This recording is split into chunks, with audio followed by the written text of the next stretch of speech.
নমস্কার বন্ধুরা, সবাই কেমন আছো?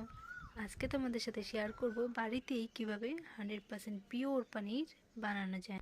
তো তার জন্য সবার প্রথমে দুধগুলোকে ভালো মতো জাল দিয়ে নিতে লাগবে।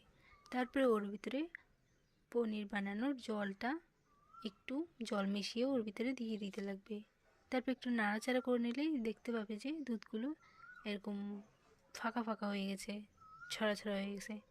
তারপরে ওইগুলোকে এরকম একটা নেটের ভিতরে বা সুতির কাপড়ের ভিতরে ছাঁকে নিতে লাগবে। অনেক সময় পর জলগুলো যখন পনিরের থেকে ঝরে গেছে, তারপরে দেখো পনিরগুলো কত সুন্দর চাক হয়ে গেছে। তখন এই পনিরগুলোকে পিস পিস করে কেটে নেব। দেখো কতটা মিশ হয়েছে এবং কতটা ভালো হয়েছে পনির। বাড়িতে বানানো পনির সব থেকে ভালো হয় আর খেতেও দারুণ লাগে। সবজির সাথে দিলেও সবজিটাও অনেক ভালো লাগে।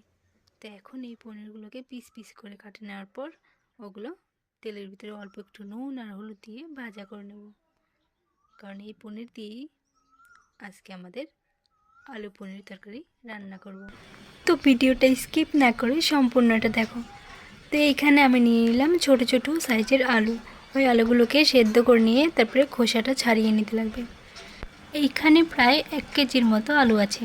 তোমরা যতটুকু খাবে ওই হিসেবে আলুটা সেদ্ধ করে নেবে।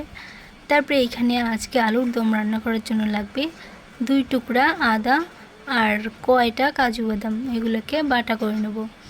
তারপরে এর মধ্যে দিয়ে দেব জিরার গুঁড়ো, তারপরে দিয়ে দেব ধনিয়ার গুঁড়ো আর হচ্ছে গরম মশলার গুঁড়ো। তারপর এর মধ্যে দিয়ে দেব হলুদ, স্বাদ অনুসারে নুন আর হচ্ছে লঙ্কার গুঁড়ি। তো এগুলো সব কিছুকে দিয়ে আরও সামান্য অল্প পরিমাণ জল দিয়ে তারপরে এগুলোকে সব কিছু ভালো মতো মিক্স করে নেব, যেন সব মশলাগুলো একসাথে মিক্স হয়ে যায়। তেমন করে মিক্স করে নেওয়ার পর কড়ার মধ্যে দিয়ে দেব তেল দিয়ে ওর মধ্যে দিয়ে দেব সামান্য অল্প একটু জিরা দেওয়ার পর এই মশলাগুলো মিক্স করা যে মশলাগুলো ছিল ওইগুলোও দিয়ে দেব তেলের উপর। তারপর এই মশলাগুলোকে ভালো মতো কষিয়ে নেব। যত সময় না ওই মশলার থেকে তেল বেরিয়ে যাচ্ছে, যখন দেখবে যে মশলার থেকে তেল বেরিয়ে গেল তখনই বুঝতে পারবে যে মশলাগুলো হয়ে গেছে। তারপরে ওর মধ্যে ঢেলে দেবে সেদ্ধ করা ছোট ছোট আলুগুলো।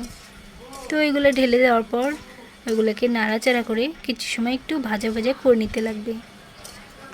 খুন্তি দিয়ে নাড়ে নাড়ে আলুগুলোকে ভাজা করে নিতে লাগবে, না নাড়লে নিচে দিয়ে লাগে যাবে মশলাগুলো। তারপরে যখন ভাজা ভাজা হয়ে যাবে ওর মধ্যে গরম জল দিয়ে দেবো।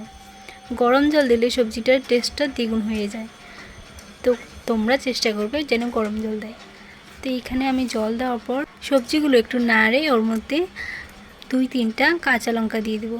কাঁচা লঙ্কা দিয়ে আবার একটু কিছু সময় সবজিগুলোকে নেড়ে নেব।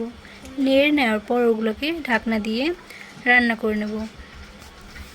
তো অনেক সময় পর ঢাকনাটা উঠিয়ে দেখি সবজিগুলো প্রায় হয়ে আসছে, সবজিগুলো গট করছে, দেখো ঝোলগুলো।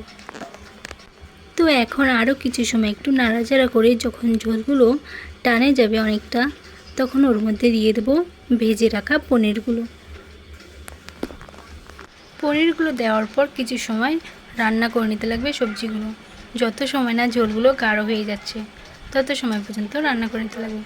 তো এখন দেখো ঝোলগুলো প্রায় অনেকটাই গাঢ় হয়ে গেছে, তার মানে সবজিগুলো হয়ে গেছে। এখন নামিয়ে ফেলবো। আমার ভিডিওটা তোমাদের কেমন লাগছে কমেন্ট করে জানিও, আর ভিডিওটাতে লাইক করে দেবে এবং চ্যানেলটাকে সাবস্ক্রাইব করতে ভুলবে না। আজকে আমাদের আলুর দমের সাথে আরও রান্না হয়েছে বাদাম বাটা আর আলু সেদ্ধ।